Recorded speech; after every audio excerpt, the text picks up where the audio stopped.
Hello aspirants, welcome back to India for IAS. ಕನ್ನಡದಲ್ಲಿ current affairs ಅನ್ನು ಪ್ರಸ್ತುತಪಡಿಸುವ ಸರಣಿ ನಿಮ್ಮೆಲ್ಲರಿಗೂ ಸ್ವಾಗತ. ನಾನು ಶಿವಲಿಂಗಯ್ಯಕ್ಕೆ. ಸೊ ನಾವಿವತ್ತು ಡಿಸ್ಕಸ್ ಮಾಡೋದಕ್ಕೆ ಅಂತ ತೊಗೊಂಡಿರೋ ಟಾಪಿಕ್ ಬಂದು ರೀಸೆಂಟ್ GI ಟ್ಯಾಗನ್ನು ಪಡೆದಿರುವಂತಹ ಒಂದಷ್ಟು ಸರಕುಗಳ ಬಗ್ಗೆ ಅಥವಾ ಒಂದಷ್ಟು ಪ್ರಾಡಕ್ಟ್ಗಳ ಬಗ್ಗೆ ತಿಳ್ಕೊಳ್ಳೋಕ್ಕೆ ಹೊರಟಿದ್ದೀವಿ. ಸೊ ಅಂದರೆ ಈ GI ಟ್ಯಾಗ್ ಅಂದರೆ ಏನು ಅಥವಾ GI ಟ್ಯಾಗ್ ಏನಕ್ಕೆ ಇಂಪಾರ್ಟೆಂಟು, ಸೊ ಈ ರೀಸೆಂಟಾಗಿ ಸಿಕ್ಕಿರುವಂತಹ GI ಟ್ಯಾಗ್ಗಳು ಯಾವ್ಯಾವು, ಸೊ ಈ ರೀತಿಯಾದಂತಹ ಒಂದಷ್ಟು ಸರಕುಗಳನ್ನು ನಾವು ಅಥವಾ ಒಂದಷ್ಟು ಮಾಹಿತಿಯನ್ನು ವಿಡಿಯೋದಲ್ಲಿ ನೋಡ್ತಾ ಇದ್ದೀವಿ. ಲೈಕ್ ಇತ್ತೀಚೆಗೆ 60ಕ್ಕೂ ಹೆಚ್ಚು ಕೂಡ ತುಂಬಾ ಇದೆ. ಸೊ 60ಕ್ಕೂ ಹೆಚ್ಚು ಒಂದಷ್ಟು ಪ್ರಾಡಕ್ಟ್ಗಳಿಗೆ GI ಟ್ಯಾಗನ್ನು ನೀಡಲಾಗಿದೆ 2024ನಲ್ಲಿ. ಸೊ ಅದರಲ್ಲಿ ನಾನು ಕೆಲವೊಂದಷ್ಟು ಅಂದರೆ ಲೈಕ್ ಕೇವಲ 3 ಒಂದಷ್ಟು ಪ್ರಾಡಕ್ಟ್ಗಳನ್ನು ತೆಗೆದುಕೊಂಡಿದ್ದೀನಿ. ಅದರಲ್ಲಿ ಒಂದು ಅಶರಿಕಡ್ಡಿ ಟೆರಾಕೋಟಾ ಅನ್ನುವಂಥದ್ದು, ಇನ್ನೊಂದು ಡೋಂಗಾರಿಯಾ ಖೋಂಡ್ ಕಸೂತಿ ಇನ್ನೊಂದಂತಹ ಒಂದು ಪ್ರಾಡಕ್ಟ್ ಆಗಿರ್ಬೋದು, ಇನ್ನೊಂದು ಮೋನ್ಪಾ ಜವಳಿ ಅಂತ ಆಗಿರ್ಬೋದಾಗಿದೆ.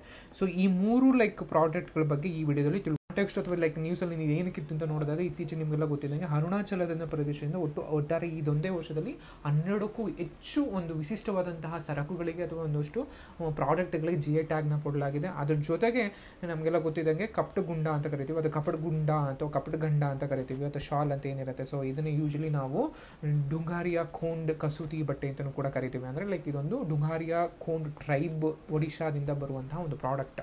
ಸೊ ಅದರಿಂದಾಗಿ ನಾನು ಇಲ್ಲೆಲ್ಲೂ ಟ್ರೈಬ್ಗಳ ಬಗ್ಗೆನೇ ತುಂಬ ಇರುವಂತಹ ಒಂದಷ್ಟು ಪ್ರಾಡಕ್ಟ್ಗಳನ್ನ ಎತ್ಕೊಂಡಿದ್ದೀನಿ. ಸೊ ಇದ್ರ ಬಗ್ಗೆ ಇತ್ತೀಚೆಗೆ GI ಟ್ಯಾಗನ್ನು ಪಡಲಾಗಿತ್ತು. ಸೊ ಅದರಿಂದ ಯಾವ್ಯಾವ ರಾಜ್ಯದಿಂದ ಬರುತ್ತೆ ಇದು, ಸೊ ಹೇಗಿದೆ ಇದ್ರ ಬಗ್ಗೆ ನೋಡ್ತಾ ಹೋಗೋಣ. ಸೊ ಮೊದಲಿಗೆ ನಮ್ಗೆ ನೋಡುವಂಥದ್ದು ಅಶರಿಕೊಂಡ ಟೆರಾಕೋಟಾ ಅಂತ ಕರಿತೀವಿ. ನಿಮಗೆಲ್ಲ ಗೊತ್ತಿರೋ ಹಾಗೆ ಈ ಟೆರಾಕೋಟಾ ಅನ್ನೋ ಕಲೆ ನಮಗೆ ಯೂಶಲಿ ಇಂಡಸ್ ವ್ಯಾಲಿ ಸಿವಿಲೈಸೇಷನ್, ಈ ಸಿವಿಲೈಸೇಷನಿಂದನೂ ನಮಗೆ ಗೊತ್ತಿದ್ದಂತಹ ಒಂದು ಕಲೆ ಅಂದರೆ ಅದು ಟೆರಾಕೋಟಾ ಕಲೆ. ಅಂದರೆ ನಾವೇನು ಮಾಡ್ತಾ ಇದ್ದೀವಿ, ಜೇಡಿ ಮಣ್ಣನ್ನು ಚೆನ್ನಾಗಿ ಕಲಸಿ ನಾದಿ ಅದರಿಂದ ಒಂದಷ್ಟು ಆಕೃತಿಗಳನ್ನು ಮೂಡಿಸ್ತಾ ಇದ್ದೋ ಅಥವಾ ಆಕೃತಿಗಳನ್ನ ತಯಾರಿಸ್ತಿದ್ದೋ, ಇದನ್ನು ಟೆರಾಕೋಟಾ ಕಲೆ ಅಂತಲೂ ಕೂಡ ಕರಿತೀವಿ ಅಥವಾ ಜೇಡಿ ಮಣ್ಣಿನ ಕಲೆ ಅಂತಲೂ ಕೂಡ ಕರಿತಾ ಇದ್ದೀವಿ. ಸೊ ನಮಗೆ ಇಂಡಸ್ ವ್ಯಾಲಿ ಸಿವಿಲೈಸೇಷನ್ ಅಂದರೆ ಹಳೆಯದಷ್ಟು, ಅದಕ್ಕಿಂತ ಇನ್ನೂ ಹಿಂದಿನದಂತಹ ಒಂದಷ್ಟು ಪಾಶ್ಚಿಮಾತ್ಯ ಸಂಸ್ಕೃತಿಯಲ್ಲೂ ಕಾಣ್ಬೋದು, ಅಥವಾ ಚೀನಾ ನಾಗರಿಕತೆಯಲ್ಲೂ ಕಾಣ್ಬೋದು, ಅಥವಾ ಭಾರತೀಯದೇ ಆದಂತಹ ಇಂಡಸ್ ವ್ಯಾಲಿ ಸಿವಿಲೈಸೇಷನ್ ನಿಮಗೆಲ್ಲ ಗೊತ್ತಿದ್ದಾಗೇ ಲೈಕ್ ಮಾತೃಭೂಮಿಯ ಮಾತೃದೇವತೆ ಆಗಿರ್ಬೋದು, ಅಥವಾ ಲೈಕ್ ಒಂದು ಎತ್ತಿನ ಗಾಡಿದಾಗಿರ್ಬೋದು, ಇವೆಲ್ಲವೂ ಲೈಕ್ ನಾನಾ ಪ್ರಾಡಕ್ಟ್ಗಳು ಟೆರಾಕೋಟಾ ಪ್ರಾಡಕ್ಟ್ಗಳು ನಾವು ಕಂಡಿದ್ದೀವಿ. ಅದರಿಂದ ಇಲ್ಲಿವರೆಗೂ ಕೂಡ ನಮ್ಮ ಸಂಸ್ಕೃತಿ ಜೊತೆಗೆ ನಮ್ಮದೇ ಆದಂಥ ಒಂದು ಕಲ್ಚರ್ ಟ್ರೆಡಿಷನ್ಸ್ ಏನಂತೀವಿ ಅದ್ರ ಜೊತೆಗೆ ಈ ಟೆರಾಕೋಟಾ ಒಂದು ಪ್ರಾಡಕ್ಟ್ಗಳು ಅಥವಾ ಟೆರಾಕೋಟಾ ಕಲೆ ಅನ್ನುವಂಥದ್ದು ಕೂಡ ಹಾಗೆಯೇ ಸಾಗಿ ಬಂದಿದೆ. ಸೊ ಈ ಅಶರಿಕಂಡ ಅಥವಾ ಅಶರಿಕಂಡಿ ಟೆರಾಕೋಟಾ ಅಂತ ಏನು ಕರಿತೀವಿ, ಯೂಶಲಿ ಇದು ಅಸ್ಸಾಂನ ದುಬ್ರಿ ಜಿಲ್ಲೆನಲ್ಲಿ ಯಾವ ಸ್ಟೇಟ್ ಅಂತ ಬಂದಾಗ ಮೊದಲಿಗೆ ನೀವು ಇದು ಅಸ್ಸಾಂ ರಾಜ್ಯ. ಅಶರಿಕಂಡಿ ಟೆರಾಕೋಟಾ ಯಾವ ರಾಜ್ಯದಲ್ಲಿ ಕಂಡು ಬರುತ್ತೆ ಟೆರಾಕೋಟಾ ಕಲೆ ಅಂತ ಕೇಳಿದಾಗ ನಿಮ್ಗೆ ಅದು ಅಸ್ಸಾಂ ಅಂತ ಗೊತ್ತಿರಬೇಕಾಗುತ್ತೆ. ಅದ್ರ ಜೊತೆಗೆ ದುಬ್ರಿ ಜಿಲ್ಲೆ ಅಂತಲೂ ಕೂಡ, ಲೈಕ್ ಜಿಲ್ಲೆ ಬಂದಾಗ ಅದು ದುಬ್ರಿ. ಜೇಡಿ ಮಣ್ಣು ಮತ್ತು ಮರಳನ್ನು ಮಿಕ್ಸ್ ಮಾಡಿ ಈ ಟೆರಾಕೋಟಾ ಕಲೆಗಳನ್ನು ಅಥವಾ ಈ ಟೆರಾಕೋಟಾ ಆಕೃತಿಗಳನ್ನು ಇಲ್ಲಿ ನಾವು ಯೂಶಲಿ ಇದು ಮಾಡಲಾಗುತ್ತೆ. ಸೊ ಅಂದರೆ ಇದು ಮಣ್ಣಿನ ಬಣ್ಣದಿಂದ ಲೈಕ್ ಬೇಯಿಸಿದಾಗ ಇದು ಕೆಂಪು ಬಣ್ಣಕ್ಕೆ ತಿರುಗುತ್ತೆ. ಸೊ ಇದನ್ನು ಯೂಶಲಿ ಜೇಡಿ ಮಣ್ಣಿನಲ್ಲಿ ಮಾಡಿ ಆನಂತರದಲ್ಲಿ ಬೆಂಕಿನಲ್ಲಿ ಒಂದು ಹದವಾದ ಬೆಂಕಿನಲ್ಲಿ ಅಥವಾ ಹದವಾದ ಪ್ರಮಾಣದಲ್ಲಿ ಸುಟ್ಟು ಆನಂತರದಲ್ಲಿ ಇದನ್ನು ಮಾರಾಟ ಮಾಡಲಾಗುತ್ತೆ. ಸೊ ಇದನ್ನು ಯೂಶಲಿ ಈ ಅಶರಿಕಂಡ ಅನ್ನುವಂತಹ ಪ್ರದೇಶದಲ್ಲಿ ಮಾತ್ರವೇ ಇದೊಂದು ಕಂಡುಬರುವಂತಹ ಒಂದು ಕಲೆ ಆಗಿರುತ್ತೆ, ಅಥವಾ ಈ ಪ್ರದೇಶದಲ್ಲಿ ಕಂಡುಬರುವಂತಹ ಒಂದು ವಿಶಿಷ್ಟವಾದಂತಹ ಒಂದಷ್ಟು ಕೈಚಳಕವನ್ನು ಅಥವಾ ವಿಶಿಷ್ಟವಾದಂತಹ ಒಂದು ಕ್ಯಾರೆಕ್ಟರ್ಸ್ಗಳನ್ನು ಈ ಟೆರಾಕೋಟಾ ಕಲೆಯಲ್ಲಿ ಕಂಡುಬರುತ್ತೆ. ಅದರಿಂದಾಗೇ ಸೊ ಅಶರಿಕಂಡದಲ್ಲಿ ಈ ಗ್ರಾಮದಲ್ಲಿನೇ ಅರೌಂಡ್ 100ಕ್ಕೂ ಹೆಚ್ಚು ಕುಟುಂಬಗಳು ಇದೊಂದನ್ನೇ ಲೈಕ್ ಅವರ ಜೀವನಾದಾಯಕ್ಕೆ ಮತ್ತು ಸಂಸ್ಕೃತಿಯನ್ನು ಮುಂದಿನ ತಲೆಮಾರಿಗೆ ಸಾಗಿಸೋದಕ್ಕೋಸ್ಕರ ಈ ಅಶರಿಕಂಡ ಟೆರಾಕೋಟಾ ಕಲೆಯನ್ನು ಮೆರೆಸ್ಕೊಂಡಿದ್ದಾರೆ. ಸೊ ಅದರಿಂದಾಗಿ ಇದು ತುಂಬಾ ಇಂಪಾರ್ಟೆಂಟ್. ಸೊ ಈ ಅಶರಿಕಂಡ ಟೆರಾಕೋಟಾ. ನೆಕ್ಸ್ಟ್ ಇನ್ನೊಂದು ಡುಂಗಾರಿಯಾ ಖೋಂಡ್ ಕಸೂತಿ ಅಂತಲೂ ಕೂಡ ಕರಿತೀವಿ.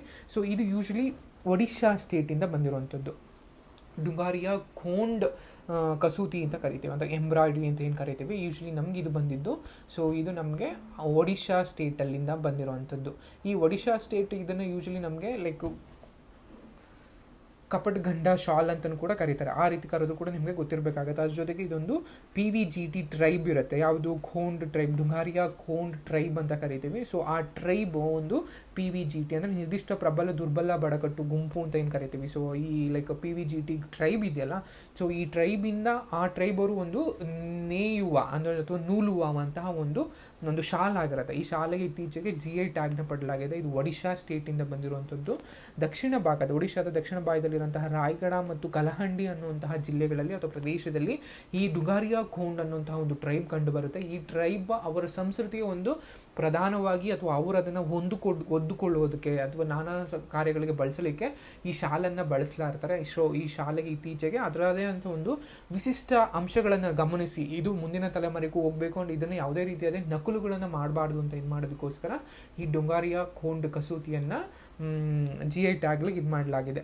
ಸೊ ಯೂಶಲಿ ಇದನ್ನು ನಿಯಮಗಿರಿ ಡೊಂಗಾರಿಯಾ ಕೋಡೋ ಸಮುದಾಯ ಅಂತ ಏನು ಕರಿತೇವೆ, ಇದನ್ನು ಯೂಶಲಿ ಡೊಂಗಾರಿಯಾ ಖೋಂಡ್ ಅಂತಲೂ ಕೂಡ ಈ ಟ್ರೈಬ್ ಹೆಸರನ್ನು ಕರಿತೀವಿ. ಅದು ಕೂಡ ನಿಮಗೆ ಗ್ಯಾಪ್ ಇರಬೇಕಾಗುತ್ತೆ.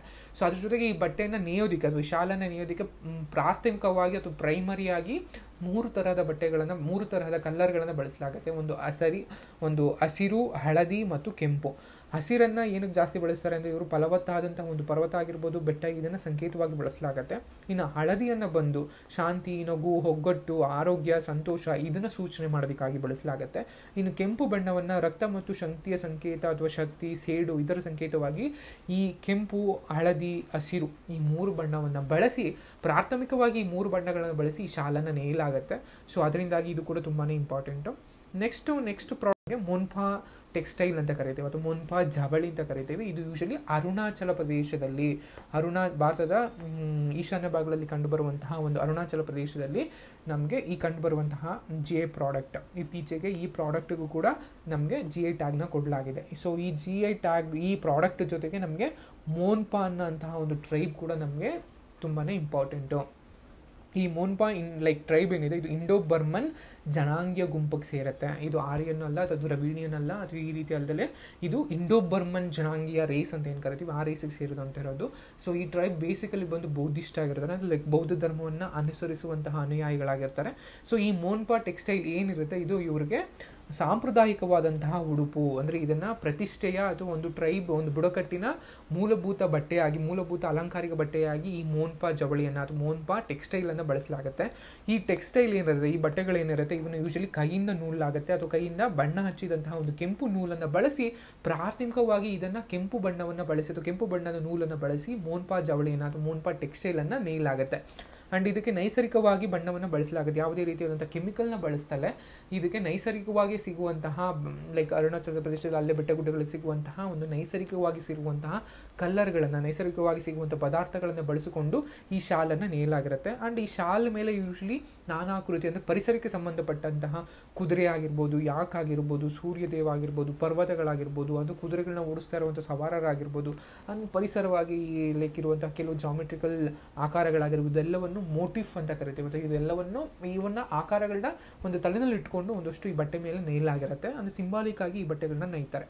ಸೊ ಇದಿಷ್ಟು ಮೋನ್ಪಾ ಜವಳಿ ಅಥವಾ ಮೋನ್ಪಾ ಟೆಕ್ಸ್ಟೈಲ್ ಬಗ್ಗೆ ಸಂಬಂಧಪಟ್ಟಿದೆ. ಅಂದರೆ ಏನು ಅಂತ ಯೂಶಲಿ ನೋಡಿದ್ರೆ ಇದೊಂದು ನಿರ್ದಿಷ್ಟ ಭೌಗೋಳಿಕ ಮೂಲ ಅಂದರೆ ಜಿಯೋಗ್ರಾಫಿಕಲ್ ಇಂಡಿಕೇಶನ್ ಅಂತ ಕರಿತೀವಿ. ಅಂದರೆ ಭೌಗೋಳಿಕ ಸೂಚನೆ. ಇದೊಂದು ಪ್ರಾಡಕ್ಟ್ ಈ ಪ್ರದೇಶದಿಂದ ಅಥವಾ ಈ ಸ್ಥಳದಿಂದ ಬರ್ತಾ ಇದೆ, ಸೊ ಇದನ್ನು ನಕಲು ಮಾಡೋಕೆ ಸಾಧ್ಯವಿಲ್ಲ, ಅದು ಇದಕ್ಕೆ ಈ ಪ್ರಾಡಕ್ಟ್ ಒಂದು ಡಿಸ್ಟಿಂಕ್ಟ್ ಆದಂತಹ ಒಂದು ನಿರ್ದಿಷ್ಟವಾದಂತಹ ಒಂದು ವಿಶೇಷ ಲಕ್ಷಣವನ್ನು ಈ ಪ್ರಾಡಕ್ಟ್ ಹೊಂದಿದೆ ಅಂತ ಹೇಳೋದಕ್ಕೋಸ್ಕರ GI ಟ್ಯಾಗ್ನ ನಾವು ಯೂಶಲಿ ಕೊಡಲಾಗುತ್ತೆ. ಈ GI ಟ್ಯಾಗು ಒಂದು ಪ್ರಾಡಕ್ಟ್ನ ಒಂದು ಉತ್ಪನ್ನದ ಅನನ್ಯ ಗುರುತು ಅಂತ ಕರಿತೀವಿ ಅಥವಾ ಐಡೆಂಟಿಫಿಕೇಶನ್ ಅದರದೇ ಆದಂತಹ ಒಂದು ಡಿಸ್ಟಿಂಕ್ಟಿವ್ ಐಡೆಂಟಿಫಿಕೇಶನ್ ಆಗಿರ್ಬೋದು ಅಂಡ್ ನೈಜತೆ ಒರಿಜಿನಾಲಿಟಿ. ಸೊ ಅದು ಎಷ್ಟು ಒರಿಜಿನಲ್ ಅದು ಅಂತ ನೋಡೋದಕ್ಕೋಸ್ಕರನೂ ಕೂಡ ನಾವು ಯೂಶಲಿ ಇದನ್ನು ನಾವು ಕಾಣಲಾಗುತ್ತೆ. ಸೊ ಅದ್ರ ಜೊತೆಗೇನೆ ಯೂಶಲಿ ಇದನ್ನು 99 ಯಾವುದು ಸರಕುಗಳ ಭೌಗೋಳಿಕ ಸೂಚನೆಗಳು ಕಾಯ್ದೆ 99 ಆ್ಯಕ್ಟ್ ಅಡಿನಲ್ಲಿ ನಮಗೆ ಈ ಒಂದು GI ಟ್ಯಾಗನ್ನು ನಮಗೆ ಯೂಶಲಿ ತರಲಾಗುತ್ತೆ. ಸೊ ಈ ಕಾಯ್ದೆ ಕೂಡ ನಮಗೆ 1999 ಕಾಯ್ದೆ ಆಗಿದ್ರು ಕೂಡ ನಮಗೆ ಇದು ಜಾರಿಗೆ ಬರುವಂಥದ್ದು 2003ರಲ್ಲಿ. ಈ ಕಾಯ್ದೆ ಸೆಪ್ಟೆಂಬರ್ 15, 2003 ಸೆಪ್ಟೆಂಬರ್ 15, 2003ರಲ್ಲಿ ನಮಗೆ ಈ ಕಾಯ್ದೆ ನಮಗೆ ಜಾರಿಗೆ ಬರುತ್ತೆ. ಸಾಮಾನ್ಯವಾಗಿ GI ಟ್ಯಾಗ್ ಅಡಿನಲ್ಲಿ ನೋಂದಣಿ ಆಗುವಂತಹ ಪ್ರಾಡಕ್ಟ್ಗಳಿಗೆ ನೋಂದಣಿ ಆದ ದಿನಾಂಕದಿಂದಾಗಿ ಮುಂದಿನ 10 ವರ್ಷಗಳವರೆಗೆ ಈ GI ಟ್ಯಾಗು ಮಾನ್ಯವಾಗಿರುತ್ತೆ. ಅಂದರೆ ಅವ್ರಿಗೆ ಆದಂಥ ಒಂದು ಪರ್ಮಿಟ್ ಇರುತ್ತೆ. ಸೊ 10 ವರ್ಷಗಳ ನಂತರ ಅದನ್ನು ಮತ್ತೊಮ್ಮೆ ನವೀಕರಿಸಬಹುದು, ಅಂದರೆ ತಿರ್ಗಿ ಅದನ್ನು ನವೀಕರಣವನ್ನು ಗೊಳಿಸ್ಕೋಬಹುದು. ಆ ನಂತರದಲ್ಲಿ ಕೂಡ ಅಕಸ್ಮಾತ್ ಅವರನ್ನ ನವೀಕರಣಗೊಳಿಸ್ಕೊಳ್ಳಿಲ್ಲ ಅಂದರೆ ಆ ಇರುವಂಥ GI ಟ್ಯಾಗ್ ಪ್ರಾಡಕ್ಟ್ ಏನಿರುತ್ತೆ ಒಂದು ಕ್ಯಾಟಗರಿ ಅದನ್ನು ಲೂಸ್ ಆಗುತ್ತೆ. ಸೊ ಅದರಿಂದಾಗಿ ಅವರು ಆ ಪಟ್ಟಿಯಿಂದ ಹೊರಗಡೆ ತೆಗೆಯಲಾಗುತ್ತೆ. ಅಂದರೆ ಕೇವಲ ಈ GI ಟ್ಯಾಗ್ ಕೊಡುವಂಥದ್ದು ಸರಕುಗಳಿಗೆ ಸಾಮಾನ್ಯಗಳಿಗೆ ಏನು ಈ ಪ್ರಾಡಕ್ಟ್ಗಳು ಕೊಡ್ತಾ ಇದ್ದೀವಿ ಕೇವಲ 10 ವರ್ಷಗಳ ಅವಧಿಗೆ ಮಾತ್ರ, ಅದಕ್ಕಿಂತ ಹೆಚ್ಚಿನದಲ್ಲ. ಅವ್ರು ಅದನ್ನು ತಿರುಗಬೇಕಿದ್ರೆ ಇನ್ನೊಂದ್ಸಲಿ ನವೀಕರಣಗೊಳಿಸ್ಕೋಬಹುದು. ಮುಂದಿನ 10 ವರ್ಷಗಳಿಗೆ ಅದನ್ನು ಇದೇ ರೀತಿ ನವೀಕರಣಗೊಳಿಸ್ಕೊಳ್ತಾ ಹೋಗ್ಬೋದು. ಅಕಸ್ಮಾತ್ ಆ ಪ್ರಾಡಕ್ಟನ್ನು ನವೀಕರಣಗೊಳಿಸಲಿಲ್ಲ ಅಂದರೆ ಅದು GI ಟ್ಯಾಗನ್ನು ಪಡ್ಕೊಳ್ಳೋದಿಲ್ಲ. ಸೊ ಅದರಿಂದಾಗಿ ಆ GI ಟ್ಯಾಗ್ ಪಟ್ಟಿಯಿಂದ ಅದನ್ನು ಹೊರತೆಗೆಯಲಾಗುತ್ತೆ. ಸೊ ಈ GI ಟ್ಯಾಗ್ ಏನಿರುತ್ತೆ ಮೊದಲಿಗೆ ನಮಗೆ ಯೂಶಲಿ ಈ ಜಿ ಐ ಟ್ಯಾಗನ್ನು ಕೊಟ್ಟಿದ್ದು ಯಾವ ಪ್ರಾಡಕ್ಟ್ಗೆ ಅಂತ ಬಂದಾಗ ಅದು ಡಾರ್ಜಿಲಿಂಗ್ ಚಹಾಗೆ ಅಥವಾ ಟೀ ಏನು ಕರಿತೀವಿ ಅದಕ್ಕೆ. ಸೊ ಅಂದರೆ ಇದು ಅಸ್ಸಾಂನಲ್ಲಿ ಕಂಡುಬರುವಂತಹ ಡಾರ್ಜಿಲಿಂಗ್ ಚಹಾಗೆ 2004 ಮತ್ತು 2005ನೇ ಸಾಲಿನಲ್ಲಿ ಪ್ರಥಮ ಬಾರಿಗೆ ಈ ಇದಕ್ಕೆ ನಮಗೆ ಭೌಗೋಳಿಕವಾದ ಜಿ ಐ ಟ್ಯಾಗನ್ನು ಕೊಡಲಾಗಿದೆ. ಸೊ ಇದರ ಹೆಡ್ ಆಫೀಸ್ ಬಂದು ಅಥವಾ ನೋಂದಣಿ ಕಚೇರಿ ಅಂತ ಏನು ಕರಿತೀವಿ ಜಿ ಐ ಟ್ಯಾಗ್ ಯೂಶಲಿ ಇರುವಂಥದ್ದು ತಮಿಳುನಾಡಿನ ಚೆನ್ನೈನಲ್ಲಿ. ಸೊ ನಿಮ್ಗೆ ಅದು ಕೂಡ ಜ್ಞಾಪನ ಇರಬೇಕಾಗುತ್ತೆ. ಸೊ ಇದಲ್ದಲೇ ಅತಿ ಹೆಚ್ಚು ಇತ್ತೀಚಿನ 2024 ಜೂನ್ಗೆ ಸಂಬಂಧಪಟ್ಟಂಥ ಮಾಹಿತಿ ಪ್ರಕಾರ ಅತಿ ಹೆಚ್ಚು ಜಿ ಐ ಟ್ಯಾಗ್ಗಳನ್ನ ಹೊಂದಿರುವಂತಹ ರಾಜ್ಯ UP ಉತ್ತರ ಪ್ರದೇಶ. ಆ ನಂತರ ಸ್ಥಾನದಲ್ಲಿರುವಂಥದ್ದು ತಮಿಳುನಾಡು. ಮೊದಲಿಗೆ ಕರ್ನಾಟಕ 2002 ಅಂತ 2022 and 2023ನಲ್ಲಿ ಅತಿ ಹೆಚ್ಚು ಜಿ ಐ ಪ್ರಾಡಕ್ಟ್ಗಳನ್ನು ಹೊಂದಿದ್ದು ಕರ್ನಾಟಕರಾಗಿತ್ತು. ಕರ್ನಾಟಕದನ್ನು ಸರ್ಪಾಸ್ ಮಾಡಿ ಕರ್ನಾಟಕವನ್ನು ಹಿಂದೆ ಹಾಕಿ ತಮಿಳುನಾಡು ಮುಂದೆ ಹೋಗಿರುತ್ತೆ. ಆ ನಂತರದಲ್ಲಿ ತಮಿಳುನಾಡನ್ನು ಕೂಡ ಹಿಂದೆ ಹಾಕಿ ಉತ್ತರ ಪ್ರದೇಶ ಈಗ ಅತಿ ಹೆಚ್ಚು ಜಿ ಐ ಟ್ಯಾಗನ್ನು ಪಡೆದಿರುವಂತಹ ರಾಜ್ಯವಾಗಿದೆ. ಸೊ ಇದಿಷ್ಟು ಜಿ ಐ ಟ್ಯಾಗ್ ಮಾಹಿತಿ. ಸೊ ಏನಕ್ಕೆ ನಮಗೆ ತುಂಬ ಇಂಪಾರ್ಟೆಂಟು ಜಿ ಐ ಟ್ಯಾಗ್ ಅಂತ ನೋಡೋದು, ಯೂಶಲಿ ಇದು ಅನಧಿಕೃತವಾದಂತಹ ಬಳಕೆಯನ್ನು ಅಂದರೆ ಯೂಶಲಿ ನಿಮಗೆಲ್ಲ ಗೊತ್ತಿರುತ್ತೆ ಮೈಸೂರು ಪಾಕ್ ಅನ್ಕೋತೀವಿ. ಮೈಸೂರು ಪಾಕ್ ಅಂದರೆ ಮೈಸೂರಿಗೆ ಒಂದು ಸೀಮಿತವಾದಂತಹ ಒಂದು ಸಿಹಿ ತಿನಿಸು. ಅದನ್ನು ಬಿಟ್ಟು ನಾವು ಬೇರೆ ಕಡೆ ಎಲ್ಲ ಕಡೆನೂ ಬಳಸ್ತಾ ಇರ್ತೀವಿ. ಈ ರೀತಿಯಲ್ಲಿ ಅದರ ಹೆಸರನ್ನು ದುರ್ಬಳಕೆ ಮಾಡ್ಕೊಳ್ಳೋದನ್ನು ತಡೆಗಟ್ಟೋದಕ್ಕೋಸ್ಕರ ಈ ರೀತಿ ಅನಧಿಕೃತ ಬಳಕೆಯನ್ನು ಮಾಡೋದಕ್ಕೋಸ್ಕರ ತಡೆಗಟ್ಟೋದಕ್ಕೋಸ್ಕರ ಈ ಜಿ ಐ ಟ್ಯಾಗ್ ತುಂಬಾ ಇಂಪಾರ್ಟೆಂಟು. ಅದ್ರ ಜೊತೆಗೆ ನ್ಯಾಯಯುತವಾದಂತಹ ಬೆಲೆಯನ್ನು ಖಾತ್ರಿಪಡಿಸ್ಕೊಳ್ಳೋದಕ್ಕೋಸ್ಕರ ಅಥವಾ ಅದಕ್ಕೆ ಆರ್ಟಿಫಿಷಿಯಲ್ ಪ್ರೈಸ್ ಡಿಮ್ಯಾಂಡ್ ಅಂತ ಕರೀತೀವಿ. ಈ ರೀತಿ ಯಾವುದೇ ರೀತಿ ಅಂತ ಆಗದಲ್ಲೇ ಇರೋ ರೀತಿಯಲ್ಲಿ ಒಂದು ನ್ಯಾಯಯುತವಾದಂತಹ ಬೆಲೆಯನ್ನು ಕಟ್ಟಿಕೊಡೋದಕ್ಕೋಸ್ಕರ ಈ ಜಿ ಐ ಟ್ಯಾಗು ತುಂಬಾ ಇಂಪಾರ್ಟೆಂಟ್. ಅದ್ರ ಜೊತೆಗೆ ಸಾಂಪ್ರದಾಯಿಕವಾದಂತಹ ಒಂದು ಜ್ಞಾನ ಏನಿರುತ್ತೆ ಅಥವಾ ಸಂಸ್ಕೃತಿ ಏನಿರುತ್ತೆ ಅದನ್ನು ಸಂರಕ್ಷಿಸೋದು ಕೂಡ ನಮಗೆ ಈ ಜಿ ಐ ಟ್ಯಾಗು ಸಹಾಯವನ್ನು ಮಾಡುತ್ತೆ.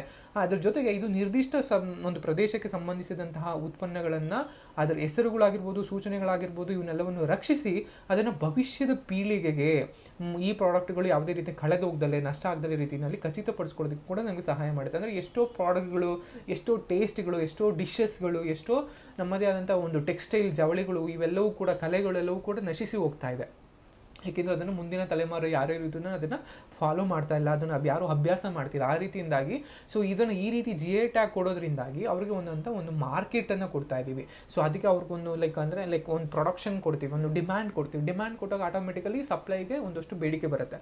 ಸೊ ಬೇಡಿಕೆ ಬಂದಾಗ ಆಟೋಮೆಟಿಕಲಿ ಅದನ್ನು ಅಭ್ಯಾಸ ಮಾಡೋದಕ್ಕೆ ಅದನ್ನು ಫಾಲೋ ಮಾಡೋಕ್ಕೆ ತುಂಬಾ ಜನ ಟ್ರೈ ಮಾಡ್ತಾರೆ. ಸೊ ಆ ಮೂಲಕ ಆ ಕಲೆಯನ್ನು ಆ ಸಂಸ್ಕೃತಿಯನ್ನು ಮುಂದಿನ ತಲೆಮಾರಿಗೆ ತೆಗೆದುಕೊಂಡು ಹೋಗುವಂತಹ ಒಂದು ಅಳಿಲು ಸೇವೆಯನ್ನು ಇದನ್ನು ಮಾಡ್ತಾ ಇದ್ದಾರೆ. ಅಂದರೆ ಭವಿಷ್ಯದ ಪೀಳಿಗೆಗೆ ಇದನ್ನು ತಗೊಂಡೋಗ್ಬೇಕಾಗುತ್ತೆ. ಅದ್ರ ಜೊತೆಗೆ ಸುಸ್ಥಿರ ಅಭಿವೃದ್ಧಿ ಅಂತ ಕರಿತೀವಿ, ಅಂದರೆ ಸಸ್ಟೈನಬಲ್ ಡೆವಲಪ್ಮೆಂಟ್. ಇದನ್ನೇ ಈ ಕಲೆಯನ್ನು ನಂಬಿಕೊಂಡಿರುವಂತಹ ಒಂದಷ್ಟು ಟ್ರೈಬ್ಗಳು, ಪೀಪಲ್ಗಳು, ಸಮುದಾಯಗಳು, ಸಾರ್ವಜನಿಕರು ಇವೆಲ್ಲರಿಗೂ ಕೂಡ ಒಂದು ಸುಸ್ಥಿರವಾದಂತಹ ಒಂದು ಅಭಿವೃದ್ಧಿಯನ್ನು ಈ ಜಿ ಐ ಟ್ಯಾಗ್ ಅನ್ನುವಂಥದ್ದು ಇದು ನಮಗೆ ಕಟ್ಟಿಕೊಡುತ್ತೆ. ಸೊ ಇದಿಷ್ಟು ನಮಗೆ ಜಿ ಐ ಟ್ಯಾಗ್ನಲ್ಲಿ ಸಿಗುವ ಅಂತ ಕರಿತೀವಿ. ಅಂಡ್ ಈ ಜಿ ಐ ಟ್ಯಾಗ್ನಲ್ಲಿ ರಕ್ಷಣೆಯೂ ಕೂಡ ಒದಗಿಸಲಾಗುತ್ತೆ. ಸೊ ಇದರಲ್ಲಿ ಹೇಗೆ ಅಂದರೆ ಇದನ್ನ ಯಾವುದೇ ರೀತಿಯಾದಂತಹ ಒಂದು ಕೆಟ್ಟ ರೀತಿಯಲ್ಲಿ ಬಳಸ್ಕೊಳ್ಳೋದಾಗಿರ್ಬೋದು, ಮೋಸ ಮಾಡೋದಾಗಿರ್ಬೋದು, ಅದರ ಹೆಸರನ್ನು ದುರ್ಬಳಕೆ ಮಾಡ್ಕೋಬೋದಾಗಿರ್ಬೋದು, ಇವೆಲ್ಲವೂ ಮಾಡ್ಕೊಂಡಾಗ ಅದಕ್ಕೆ ಕಾನೂನು ಪ್ರಕಾರ ಅದನ್ನು ಅಪರಾಧ ಅಂತ ಕನ್ಸಿಡರ್ ಮಾಡಿ ಅದಕ್ಕೆ ಆದಂಥ ಒಂದು ಶಿಕ್ಷಣ ಕೂಡ ನೀಡಲಾಗುತ್ತೆ. ಸೊ ಇದಿಷ್ಟು ಜಿ ಐ ಟ್ಯಾಗ್ನ ಸಂಬಂಧಿಸಿದಂತಹ ಮಾಹಿತಿ. ಈ ಮಾಹಿತಿ ನಿಮ್ಗೆ ಇಷ್ಟ ಆಗಿದೆ ಅಂತ ಭಾವಿಸ್ತಾ ಈ ವಿಡಿಯೋನ ಇಲ್ಲಿಗೆ ಎಂಡ್ ಮಾಡ್ತಾ ಇದ್ದೀನಿ. Thank you.